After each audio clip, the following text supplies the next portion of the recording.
What's up, everybody? Long time no here, right? Kevin Wagstaff here.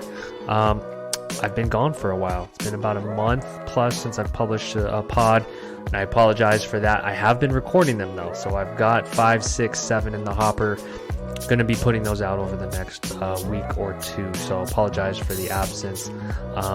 Here we've been busy here at Spectora. We're hiring, we're growing, we're improving things as always, and that takes me, running the business at times. So this was a great interview with a team from Inspect Canada, lead inspector, owner of the company. Great guys, great energy all around. And we go off on some tangents, but there's really good nuggets in here, especially about the role of a home inspector versus home consultant, how they view it, how they provide their service to their clients, and how they're really winning in the Canadian home inspection market, and how they really want to take over all of it. So great interview. We talk about content creation too, and getting over kind of that imposter syndrome. Really cool stuff, and really empowering stuff for anyone that wants to create more content, has trouble hitting record, and has trouble wrapping their head around providing more value for their clients, which I think we all want to do. So great episode. Thank you all for continuing to listen and share the podcast. You guys are great. I'm getting more inbound interest from people that want to tell their story and have certain things they want to talk about. Send me what you want to talk about and what you think is interesting. It's got to be unique. It's got to be fun. Everyone has a unique and fun story, I believe, to tell. So tell me about it. Write in.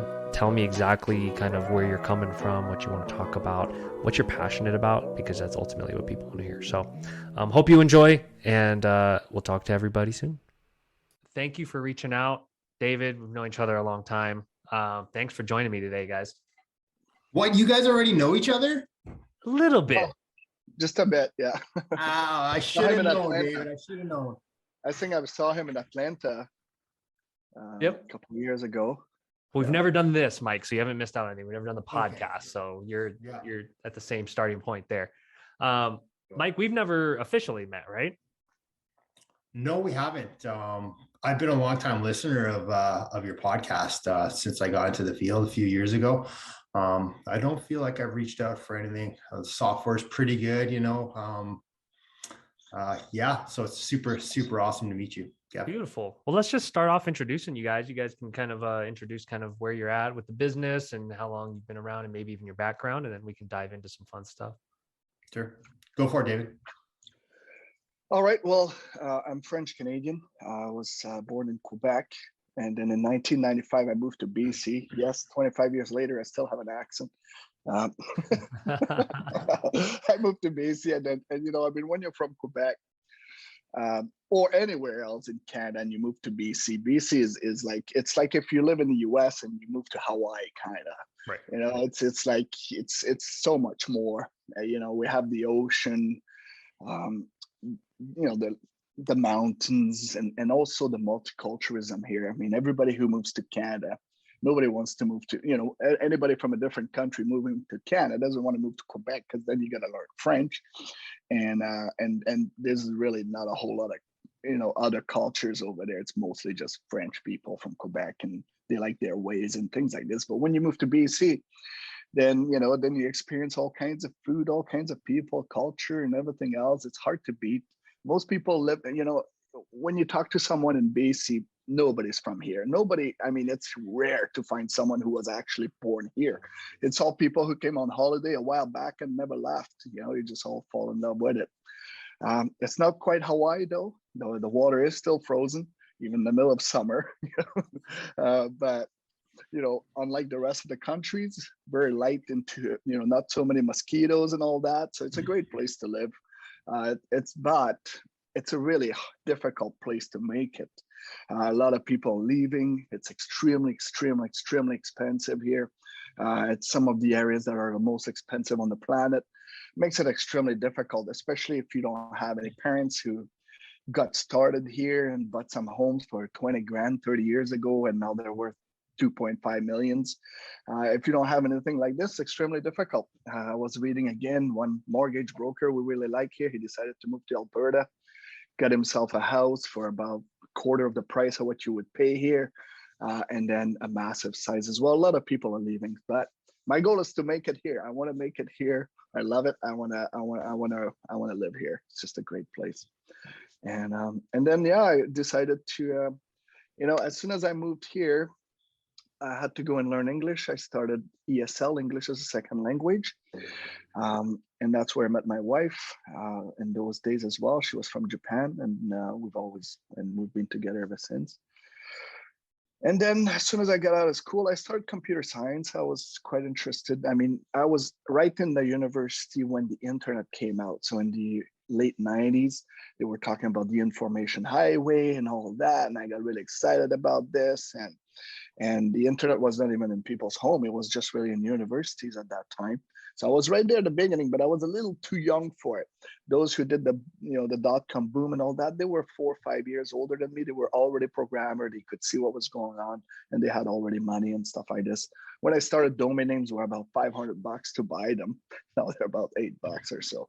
So yeah, I started, and then I learned English, and then I got stuck on construction for about 15 years, something like this, and always going from one trade to another, because I always wanted to start businesses. So I would start a business. I started, let's say I'd be working as a glazer, and then I'd be installing windows and shower enclosures and all that. And then I would save my money and I start a little business. I started a web design company. I started this and that and all kinds of other stuff. And then I would go through failures every time, and I would end up back on construction and some other trades. And then I was in concrete forming for another while to rebuild myself. And then I was doing electrical for some times. And then I got stuck in the walls and ceilings, framings, drywall, insulation, vapor barrier, T-bar ceilings of all kinds, especially commercial, for about 12 years on that. And that's when I decided to stop taking business so seriously. Then I was like, look, I'll just do it as a hobby, because obviously I need money. I was always running out of money, always hitting down, and then having to build myself up every time. And then after being so long in construction, I hated it, because construction was my area of failure. When I failed, I always ended up there. So every time I woke up to go in construction was a great reminder that I had massively failed again. So it was a place I didn't want to be. I wanted to do something else, and I was looking into whatever. And so I got the opportunity to work up north for about a year in a camp job, doubled my salaries. It helped me to take the home inspection course. And then when I came back, I was so excited. I want to be a home inspector and everything. And then I realized that, like any business out there, you need money to start. It doesn't start fast, it starts slowly. So I did have to go back on construction for a while. I got hired by a home inspector. That didn't work out. And then I ended up on construction for another 2 years. So around roughly 2018, that's when I joined Spectora. I was just looking, I think in June, I did my first inspection on Spectora then. And then it just grew from there on. So, and this is where we're at now. And then I made it on TV somehow. And then Mike recognized me. I was parked on the side of the road one day, and he's like, "Are you David Aslan?" I'm like, "Oh shit, he's gonna give me shit about something or whatever." So, he probably saw me on the news, and then it started from there, just a fluke like that. And then we met Mike, and Mike's been our number one guy ever since. Wow. Team player, yeah. He's Beautiful. He's a great guy to have. Yeah, let's pause there and let Mike jump in. I appreciate you giving the full backstory. I just wanted an intro. I just wanted a few minute intro there. Way to cut him off, Kevin. I wanted to be the one to tell that story about the chance meeting, right? That's life, guys. Like if there's an opportunity, you have to seize it. And I can kind of give a quick backstory of my life. I'm from the Toronto area on the other side of Canada.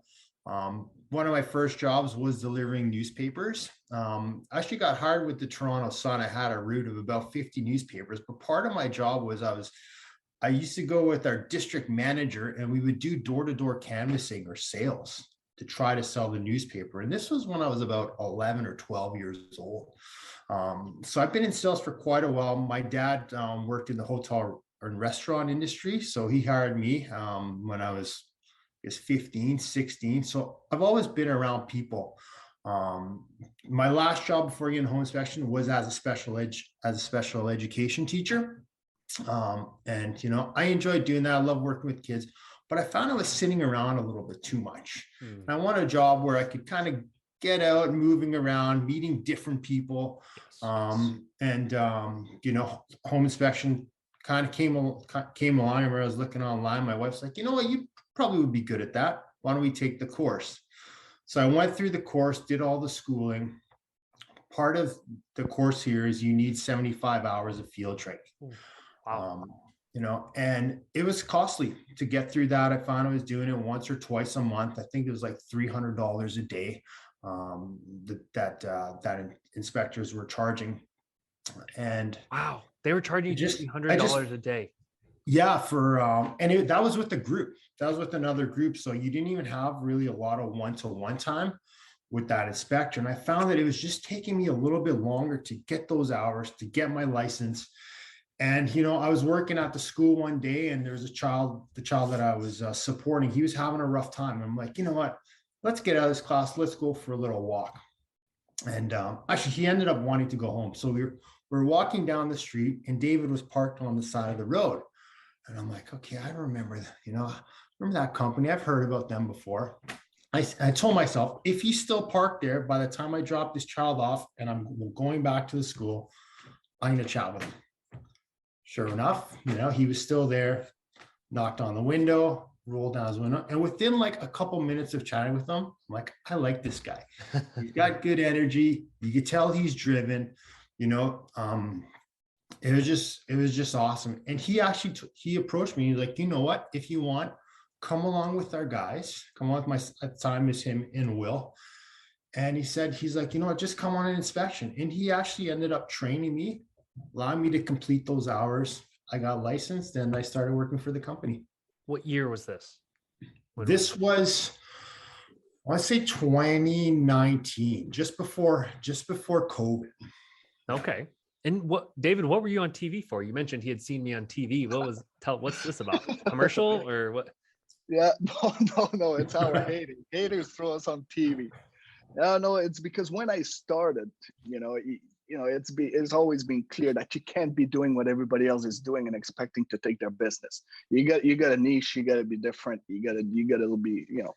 So my niche was in the pre-listing inspection. I was working with sellers directly, and my goal by doing their seller inspection was to let them know ahead of time the issues that could become a problem if a buyer gets a home inspection. And also, in most cases, the buyer would skip the home inspection and use our report, stuff like that. So the idea was to basically kill competition straight from the start, just to get to the client first. And so the local association that we were not part of and actually not in great terms with, they decided to call the news on us that we were working with sellers for the benefits of selling house, that blah blah blah, that that we were the evil guys. That's not even illegal. Yeah. Yeah, I know, but anyways, and they're still complaining to this day. They complain about our virtual inspections the other day. They complain about everything. Kev, we try not to bash them, but sorry, David, I'll just jump in here.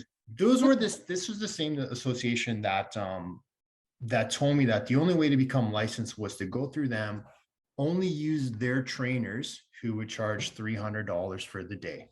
And we didn't know any better, and right. Eventually, hence meeting David, told me, there is another way around it. And, that's why now moving forward, we offer training to these guys for a fraction of the cost that the association charges. Yes, and what happened is that the president of the real estate board, the local one here, was a friend of mine as well. Well, we became friends by doing business, but she was using our service, our pre-listing inspection services. And what happened too is that there was no rule at that time, and there's still quite no rule. They kind of make things up as they go. But when we did an inspections for a seller, we would say, look, if the buyer wants some protection, because that's the problem with pre-listing inspection, there's no protections for the buyer after that if they find something. I said, look, I can go through the report with them. They just pay us $200. We'll go through the report with them, and then they'll be protected by our insurance if there's any kind of problem. So they threw that on the news saying that we were both working for the sellers and the buyers. And this was kind of changing in the real estate industry, where they were saying that agents shouldn't be working for both parties. And they try to throw us under the bus for doing this. But in reality, all we were doing is trying to protect the buyer, because otherwise they either have to get their own home inspections, but in most cases they wouldn't. So they would end up with no protection. So anyways, that's the reason why we showed up on TV.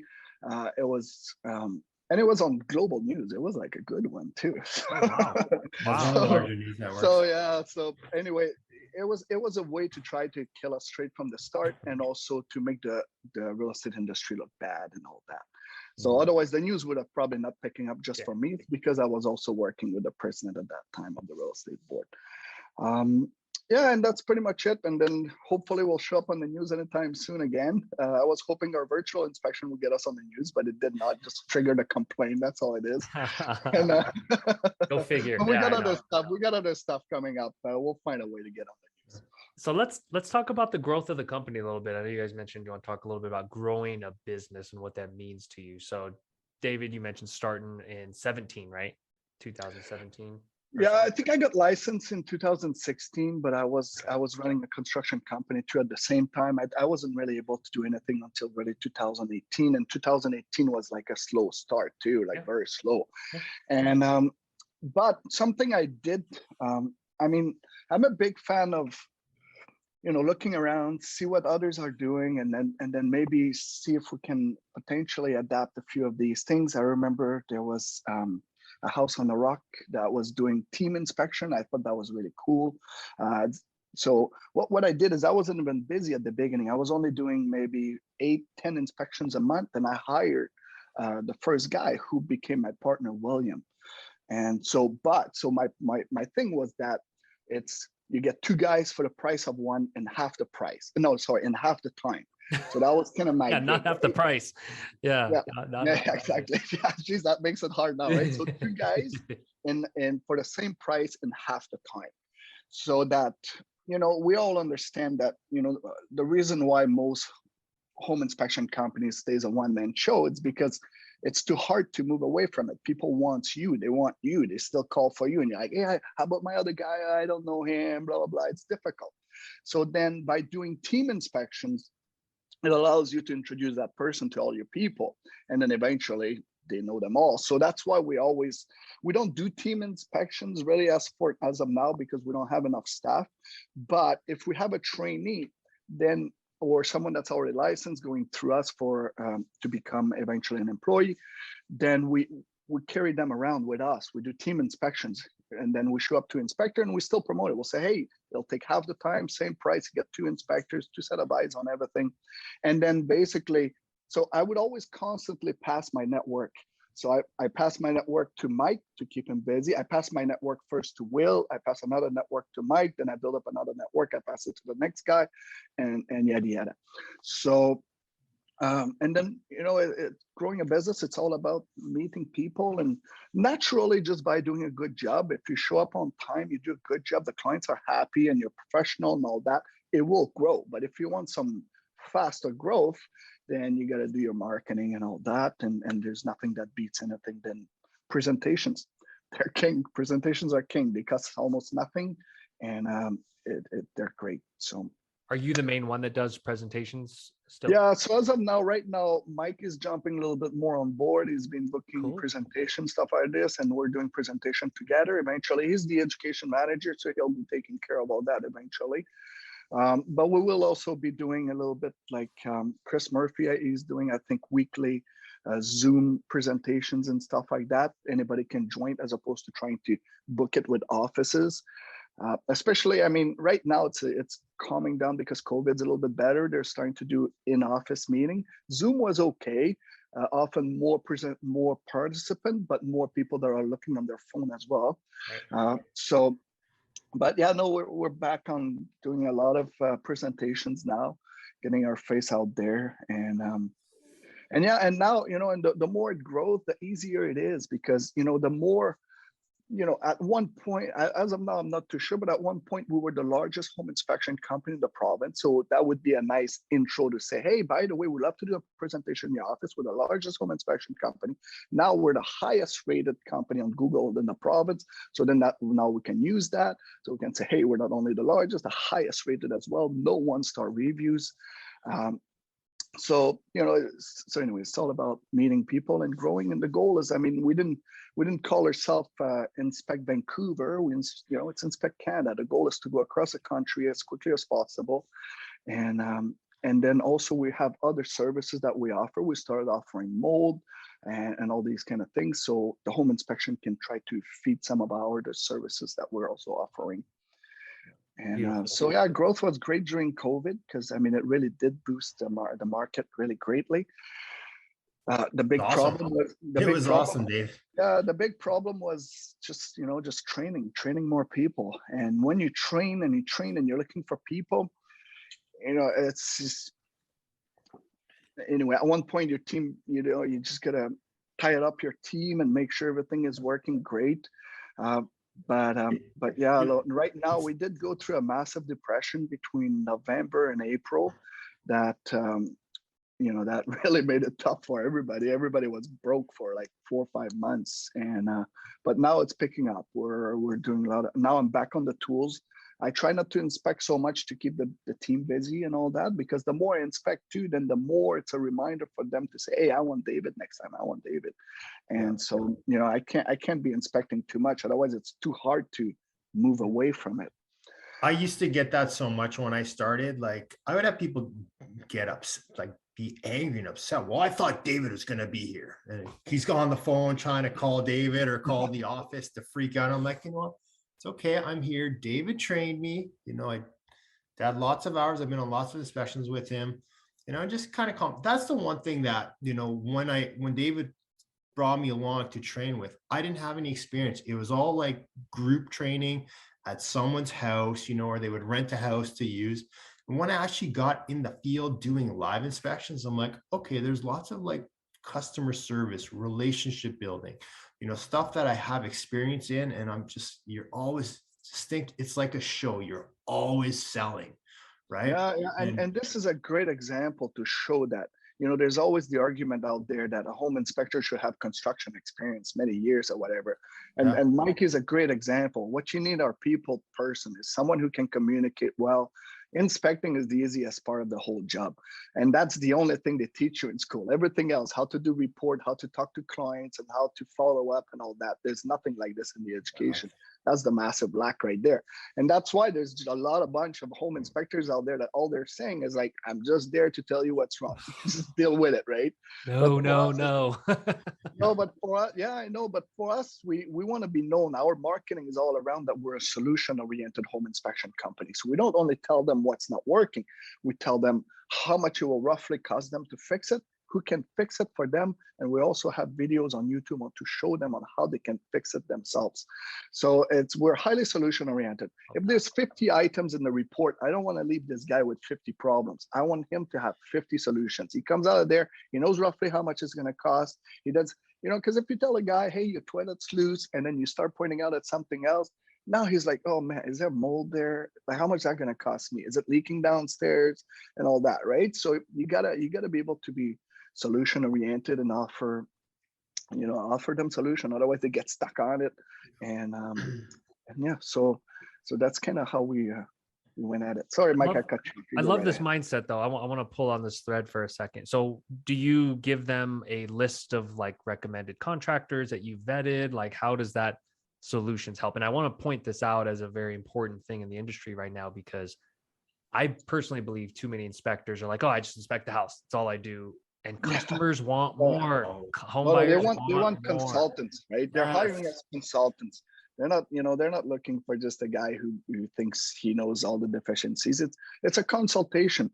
For us, what we like to say to the agents when we talk to them is we're not doing what we offer here is an experience, not just a home inspection. Like, there's a lot of places that will inspect, for example, a condo, for example. There's a lot of condos that all the stuff that you come up with will cost less than the cost of the inspection. and you're like, eh. What I don't want them to think at the end and say, well, I guess we didn't really need that home inspection. I want them to say, man, did we ever learn a whole lot here? That was a And, bargain. because it's not, it's not all about saying, oh, your outlet's not GFI protected in the kitchen. It's about telling them when it came into code, it wasn't code at that time. So it's really just a recommendation. It should be 1.5 meter away from any water source. An outlet like this is about $15 and blah, blah. And then, you just offer the whole package, right? So now they've learned something. Why do we have GFI outlets? Why it's important? And roughly how much it costs to either get it replaced. So there is no problem after that. They're just fully happy, right? Because for us, David, we've also been able, we put videos in the software with underneath the comment showing how to replace these. David has made tons of videos, how to install a GFI, how to replace the wax seal. Yeah, those things, right? Otherwise, they might not want to replace the wax seal on the loose toilet themselves, but at least they can see how easy it is and that it's not, anything that will create problems, So it's all about doing these little extra things and making sure that the client's fully taken care of. And we go ahead, sorry. How did you get the confidence to start making videos? Because I tell every inspector on every one of my webinars to do this, and none of them do it. Barely any of them do it. Where did you get the confidence to do this? When I started, I don't remember his name right now, but it's a pillar to post guy in the US. I used to take pictures with his clients, and there was Rose Buckley who used to do that as well. And so I was like, oh my God, plus I have a bit of an accent and I'm not the best. And as soon as you start recording yourself, then you really realize how ridiculous you sound and, and how you say things, right? There's no doubt that the only solution around this is just to do it. When you have the realization that nobody's gonna come to you and say, hey, I made some video for you, can you put that on your Instagram? That will help you. When you realize that you're the main actor of your movie, that nobody's gonna come to your rescue, then it's either, it's if it's to be, it's up to me, right? So if you keep telling yourself that, then you just do it. And after a while, I think, now I feel good about my videos. I think they're awesome. And for the longest time, I thought that, and the thing too is right now, not so much, but I used to do 3-4 videos per day on an inspection, whatever it is. You see a fan, you talk about this, these smoke detectors, they're yellow. This is why they're like this. And there's a window, here's some perforated soffit with a vent on it, anything. Right. And it would be only one take only. That has always been the rule. We're on one take only because there's people downstairs. I don't have the whole day to do this. Right. So it's one take only. If it doesn't sound that great. And what I realized pretty quickly is that nobody laughs at you, even if you sound a little bit ridiculous once in a while, because everybody understands that it's not easy to do it. And they're probably not doing it themselves because they don't like how they sound. And they're like, shit, at least this guy's doing it. Right. So no, it's just a matter of doing it. But there's a lot of tricks. For my videos, I always start them the same way and I finish them the same way. I say, hey, this is David of Inspect Canada. I'm on this home inspection here. Boom. Now I jump to my problem. And at the end, if you like us to take a look for you, give us a call. 778 blah, blah, blah. So it's like you're only doing the middle part of that, right? So yeah, no, it's just about doing it. And to tell you the truth, there's no doubt in my mind that these videos is what has created us today. I would go to conference or I go to real estate meetings and stuff like this, and people will come to me, hey man, I watch all your videos. They're awesome. I learned a lot of stuff. I'd be, holy shit, this is incredible. Beautiful. This is incredible because you'll get like 13 likes or something like this. But it's even like there's 200 people who watched it and you don't quite know about it, right? So no, it's great. There's videos are like, and the thing is like, it's all free, like it's all free. I know. It's like Instagram. If Instagram says it's going to cost you $5 every time you post, then you'd be like, okay, I'll try to make a nice video or something like this, right? But it's all free. You'd be completely crazy not to take advantage of that. And luckily, Mike is really good at it too. Yeah. Well, remember the first few times, Dave, we'd be inspecting it and Dave would be like, oh my God, look at the water coming out of that foundation in the crawl space. Like, let's make a video. And he'd take his camera out to record me. And I'm like, oh, I kind of freeze up a little bit. And I'm like, you know what? Let me just give me like a couple minutes here. I'm going to make my own video. And, they sucked at first, but, after a while, with practice, you get good at it. And again, I'm like David, I start the same way. I'm reporting on what I see. what the implications of it are, and what to do to fix it. Similar to how we construct our comments in your wonderful software. And always end it the same way with the phone number or whatever. Yeah, our Like website. that. But So you getting guys back to the videos, when I first started, being new, I was doing lots of condos, and I would have millennials who would say, "Hey, we asked for you just because we saw your video, or you're Mike. We watched all your videos on Instagram." And I'm like, perfect, Wow. right? That's how I kind of built my pipeline. Beautiful. So you guys use Instagram and YouTube, right? Or Well, just YouTube Instagram? mostly for to do it yourself kind of videos, educational videos and things like that. But we do Instagram, Facebook. We just started on TikTok a little bit there, but Okay. didn't quite get to it yet. But there's quite a bit of attention there, so we'll probably attack on that end a little bit more. But no doubt, Instagram itself is what has made the huge difference. Facebook, there's not a whole lot of activity there compared to Instagram. Applause for you guys. Seriously, that it's an underutilized medium and way of communicating, and for you to just lean into it, trust me, like my first couple podcasts sucked. It felt weird. I didn't like my face or how my voice sounded, but you guys just leaned into it. So everyone can take some advice from that of just start recording and start speaking. And yeah, every time you're like, wow, or I found like a yoga rat once. I go in the attic and this rat, when it got hit by the trap or something. Anyway, there was no trap, but anyway, it fell off and it was all bent like this and fully dried up, right? I know I'm not supposed to touch him. I touch him anyways. So I make a video with this thing, right? I had so many agents talking to me about this. Hey, you're the yoga rat.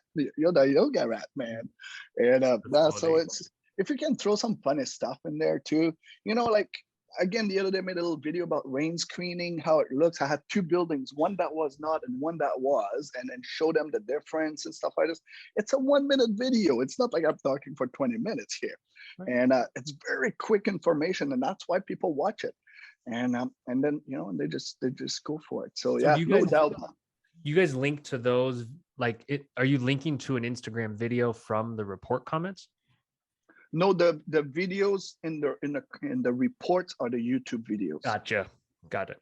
Perfect. Yeah. So if, let's say we have a loose transition strip, for example, they'll say blah blah blah, and then if you like to see how to do it yourself, click here or whatever, so that the comment at least they can see how easy it is to repair it. Right? Amazing. Mike, let me go back to the education piece, because you guys mentioned agent presentations being like, it sounds like in your business, agent presentations, videos on social media are a big deal. Mike, how did you ease into that, and kind of what are some things you've learned along the way of like getting in front of agents?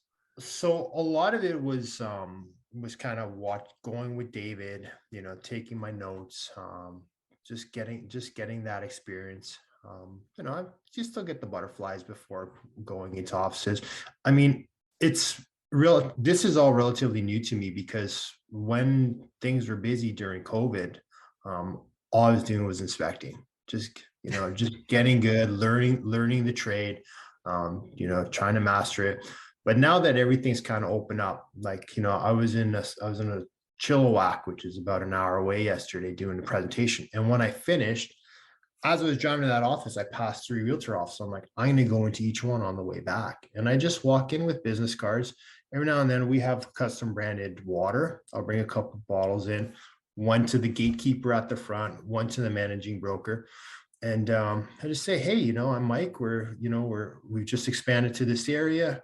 Wondering, what are your thoughts on office presentations now that we've come out of COVID? And, like, most of them will be like, okay, give me send me an email with the information. Or some of them are like, okay, well, do you usually have presentation? Yeah, here's my Surface Pro, and I bring up, the PowerPoint. And it's just, it's getting out of your comfort zone and doing the things that, most people don't want to do. Yeah. Right. Yeah, exactly. It's all about building the pipeline and just getting people to know you. Yeah, the things you don't want to do are the things that are holding you back from success, right? So it's like, it's all about jumping in the uncomfort zone all the time. Cold calling too. I'll do cold calling. I'll get, I'll meet the listing agent, strike up a conversation. Hey, who's the managing broker in your office? Put that down on my phone. When I get home, I'm calling them or sending them an email. I have a script that I've been constantly trying to master. Yeah. When I'm making these cold calls, and it's really a numbers game. I heard somewhere along the way that, to land a prospect or to set up the appointment, you need to contact them, I think 3 to 4 times on average. Yep. Before you get it. So it's And just putting in the you work. can imagine real estate agents, they get hit like from so many different, other companies, right? So they're hard. They're like, they're hustlers, right? And I find that hustlers, you have to hustle to get their business. If you call them once, they'll be like, you know what? I have to, they always have to, they do door knockings and all that. It's just so much work for them. So because it has to be clear, our primary target markets are the real estate agents. We don't promote to clients directly or anything like that.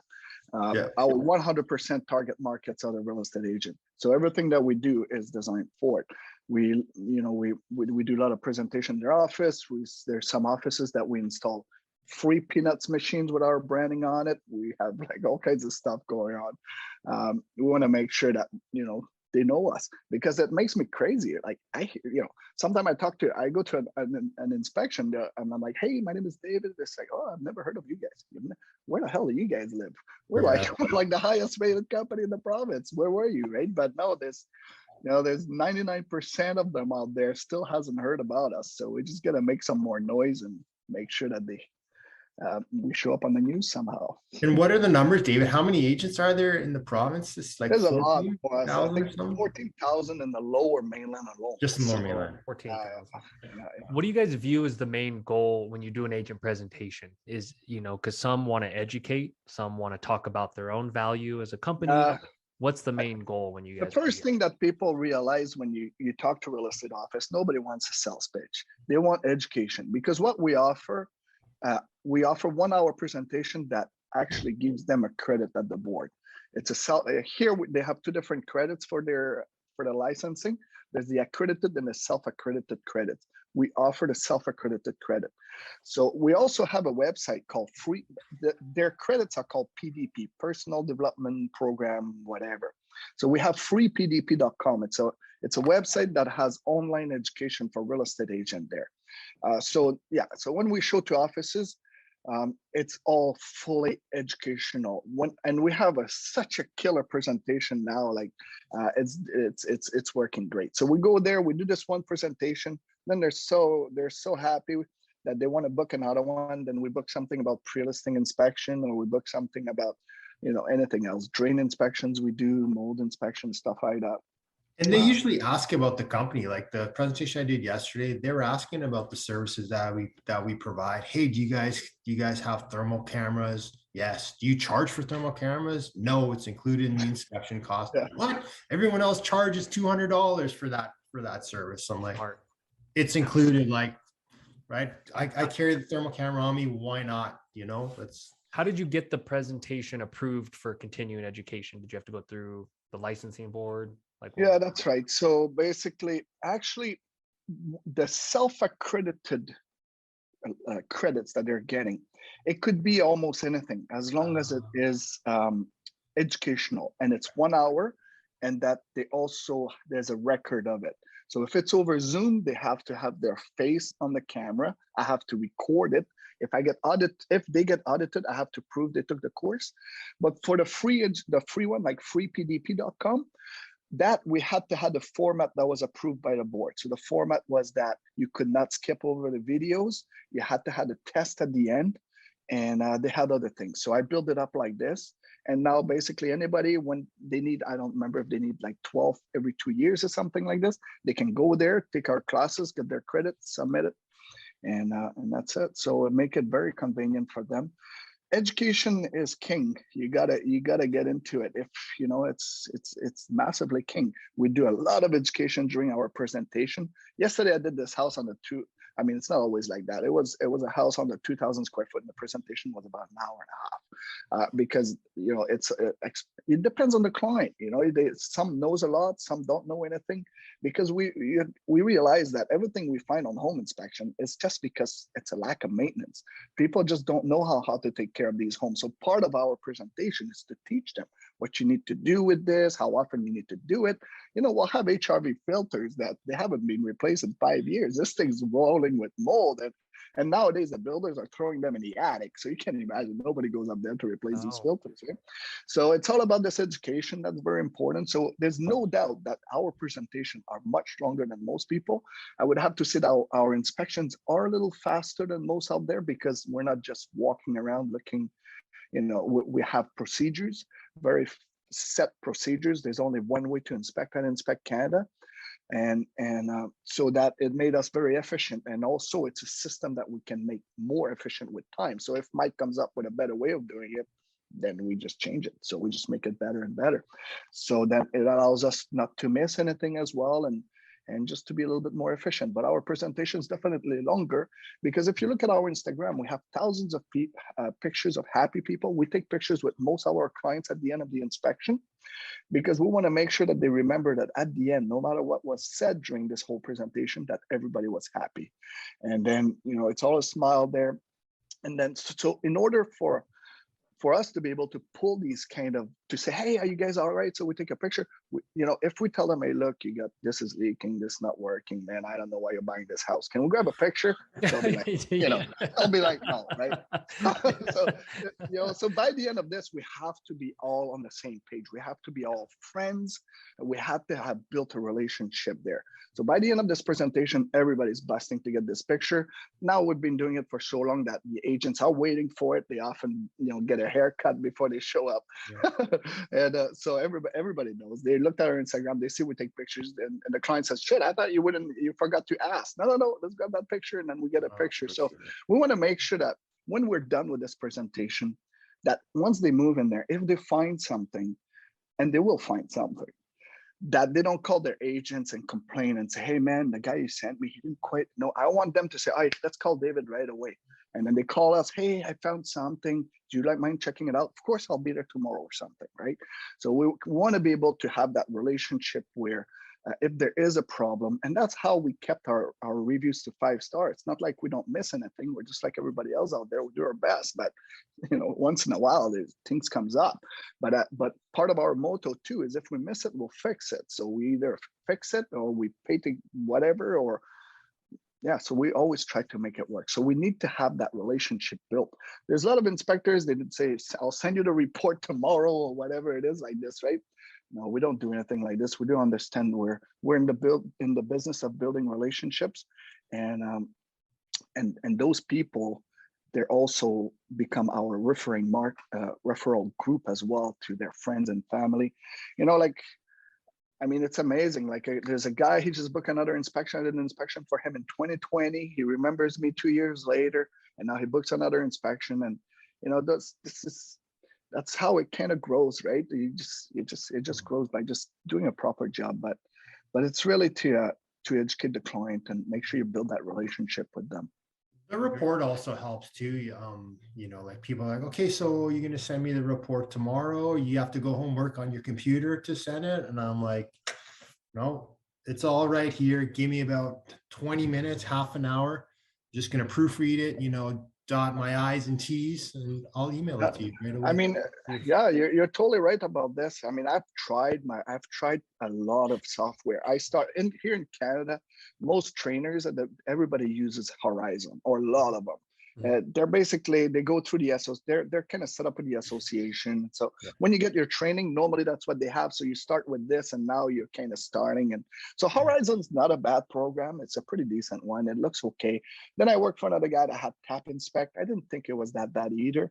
And then I went with Home Inspector Pro. I thought it was way too much. And then you needed a computer and stuff like this. And then I tried some other thing. And then I remember the day as if it was yesterday when you made your announcement on Internachi that you said, hey, we have this software. And I remember thinking, man, and again, I see it today, and I'm still telling myself the same thing. I said, there's not a whole lot of customers for these people, and they're already, and then Home Inspector Pro had like the majority of them, and Home Gauge and stuff like this. I'm like, how can they enter this market? There's only a couple thousand clients you can deal with. And but then and then international, that you get the people will attack right away as soon as you got something new. They just like there's the group that go boom, boom, boom, boom, right? So it's tough as hell. And I remember checking it out. You had a sample, and I'm like, man, this is an awesome looking report. And I'm sure you can find that comment somewhere. I was one of the only guy who replied that this was a nice looking report, and people were like, "This looks like shit" or whatever. And it's HTML, right? Like I looked at that post a year or two ago, David, and I remember you were one of the few constructive, optimistic comments, and you gave me hope at that time because when we first got in the industry, it was like, wow, is everybody so negative and closed off to anything open, or fresh, or innovative? And no, they're closed up. This is a very tough nut to crack, this industry. I tried with the pre-listing, right, and I gave up. So you know what? You guys just do your thing. And I see Climate that's still working on it, and he's getting attacked every day. I'm like, man, why are people still working on these guys? They're tough nut to crack. There's no doubt about it. It's hard to be a vendor in this industry for sure. Because when people like their stuff, they like it a lot. You know, it's hard to, but anyways, but I was so amazed on how you guys took over this market. I mean, and now I'm thinking, and I see again new names coming up, and I'm like, how are they gonna get in it? It's like, and so, and the fact that we're able to, I never wanted. The thing is, we're a high volume company. There were weeks last year that I was doing 18 inspections. Like that's a shitloads of inspections, and there's absolutely no way I could go home and finish 3 reports. I would never remember anything. I'd be for us, we cannot finish and we cannot start another inspections before that report's already submitted and everything. So we make sure. So that's why our training our guys is a little bit longer as well, because we train guys for sometimes 6 months, sometimes even more, because we want to make sure that when they go on the field on their own, that they can submit these reports right away. So there's no going home and trying to work this out later and trying to remember if they had smoke detectors and things like this. You'll forget everything. So the fact that the software, I mean, there's other software that would also allow us to do something similar, but I already liked the look of Spectora and all that, and I thought it was fairly simple to use, and the book keying and all of that. I was using ISN2 for a while and stuff like this, like everybody else, but ISN was just like Home Inspector Pro. There was so much to it that I would never use and all that. No, I would have to say Spectora is the best. We can all say that, guys. Spectora is the best. No, I used Horizon when I was in school. I did have other job offers from companies, and they were using Horizon, and I mean, I like David. I like this company. That's what I chose. But I think if I had 2 similar companies offering that I liked, one used Horizon, one used Spectora, go with the company that uses Spectora for sure. I appreciate that, Mike. Appreciate that. I mean, the fact that, we send those reports, like, and then people always say, oh, you don't think a phone is too small? No, it's not too small. Plus I get the bigger size, a little bit bigger, right? Phones are getting huge. Phones are like tablets. It's perfectly fine. I would never walk around with an iPad. I tried that for a little while. I bought an iPad mini. This thing is so massive. You try to take pictures with this thing out of the cabinet. It's just asking for problem. Now, these phones, they're great. And sometimes I do even a little bit of a presentation on it, and it doesn't look bad. I've never had any kind of complaint. I go through the summary. I just say, hey, just in case I forgot anything, let's just go through the summary real quick. I'll show them the picture. Bloom, bloom, bloom, bloom, bloom. Everybody's happy. Boom. Now I'm able to tell them, look, I'll send you the report in about 10, 15 minutes. Normally, I do all deficiencies and all that, and then I just infill descriptions maybe in the car after, just to try to speed things up. But it never takes a whole lot longer than about 10, 15 minutes. And our inspection, and then some people will say, well, your inspection takes a lot longer. Not really. We do our regular inspections are about 3 hours for a home, about 2 hours for a townhome, about an hour and a half for a condo, including presentation. So it's all about being efficient and having a system that you can improve over time.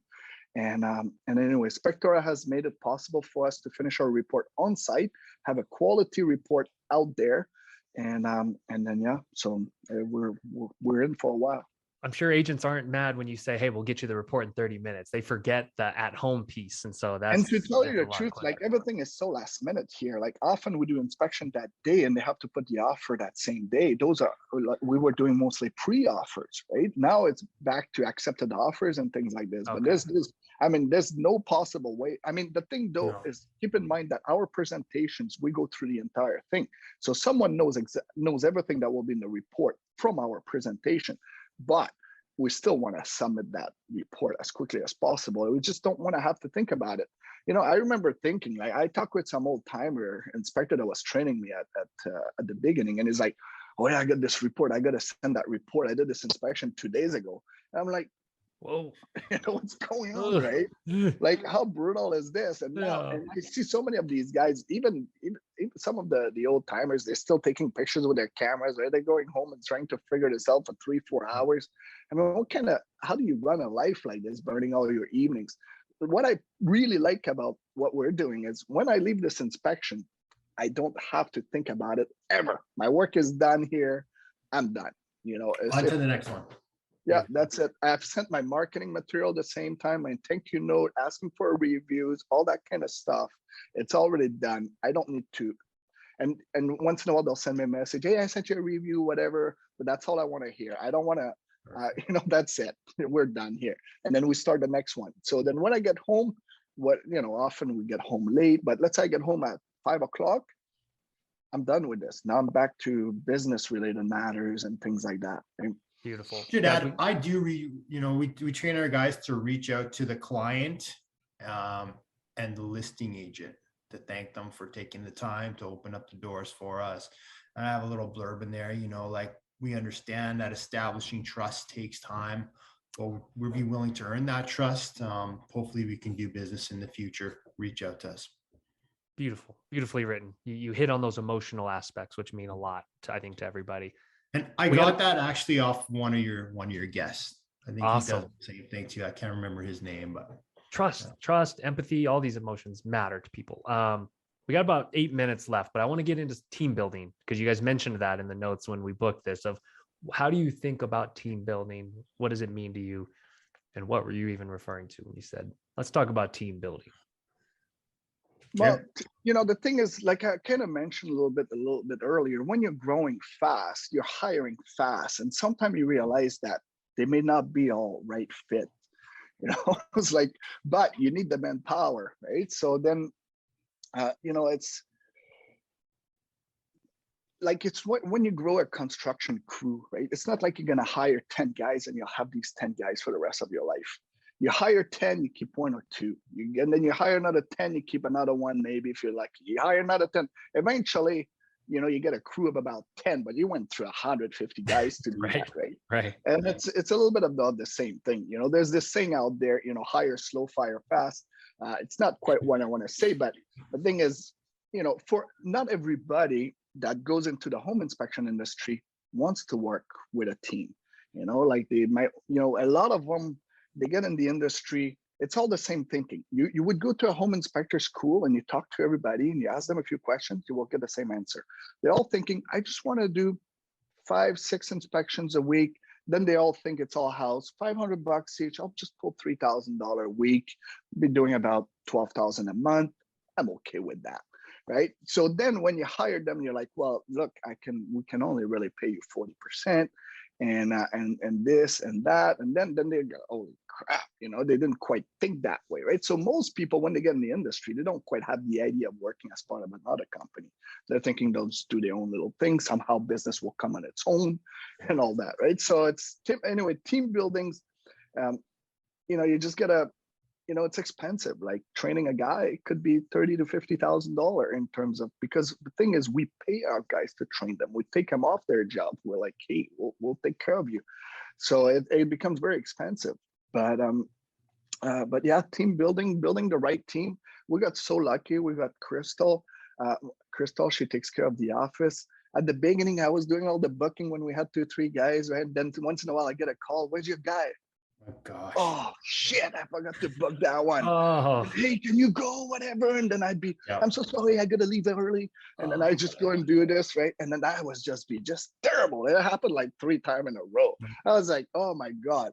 Because like it's so tough to book for home inspection because people call. First, they want pricing or whatever it is. Then they want to have a couple times. Then they talk to some people. Then somebody else now takes that slot, and they call. So you gotta. It's a full-time job to book a crew, right? And you're So, answering the phone knee deep in water in a crawl space or in yeah, dingy and also vermiculite filled attic. realize really quickly too that if you don't pick up that phone, you call back 5 minutes later, they already have somebody else. moved on. You Yep. know, so it has always been that rule, right? You get a call, you get an email from Yelp. It's the first one who replies who gets the job. So you just gotta get on it, right? So having Crystal, that made the, and I had a lot of. I wasn't too sure. People were saying just hire someone offshore, and I was like, offshore, different time zone, everything so tough, and also I want someone local. So anyway, Crystal, she had already many years of experience in customer support working for UPS, and she was working now from home, and she was just ideal. We just trained her slightly, and now every time I go to either a gala for real estate galas or anything like this, it's me and her that goes. Everybody's so happy to meet Crystal finally, because she's the first contact people call, and now she's so knowledgeable and all that. And her husband became one inspector as well, so we got the whole family now. So we're super grateful. But yeah, definitely. I don't know how people do it with the call centers. I could never do it. If someone calls at midnight to book, you can just leave a message. Most people, they just call during regular business hours. We've never really lost business because but Crystal will pick up the call at 8 o'clock. We have some other, we have Venice on the weekend. She takes Saturday, Sunday. She picks up the calls for everybody and book the whole team. And yeah, this, like this has removed so much from my head. Like it was just, and always this thing, am I forgetting something? Am I forgetting? Did I call this guy back? Or this constant fear? No, this kind of released my head, and then I was able to get more creative and work on what I'm good at, as opposed to try to get good at things that I hate.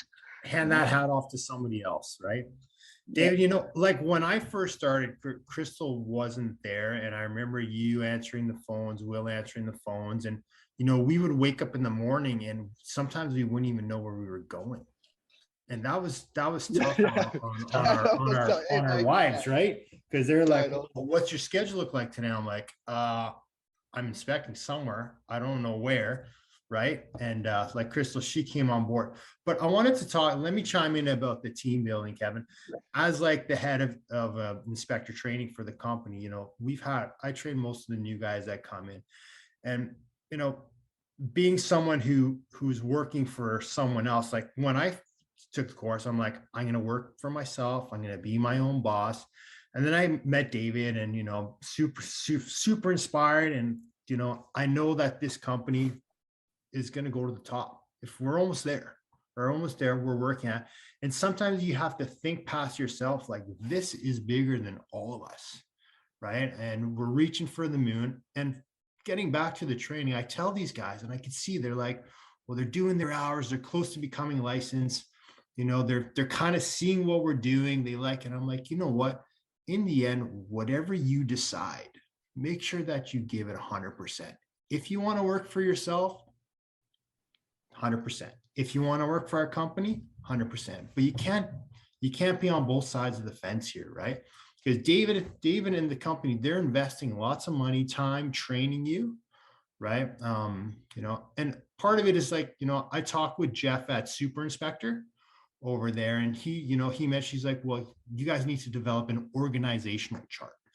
And we're in the process of doing that. I'm talking to these trainees about it. I'm like, there's room. Like, I'm not just an inspector. I'm going in, I'm doing sales, I'm doing presentations, I'm doing education, right? I do like being in the field, but I also love doing all that other stuff. And, so you can see, Michael, how hard it is for a company to find a guy like Mike. Like how many guys you got to go through to find someone like Mike? Sometimes like it's those are just things that, just happen out of nowhere like this, that you got to be super happy with and grateful for, because that's what being a team player is. And a lot of people don't quite get that concept, especially that Generation X that's half messed up out there.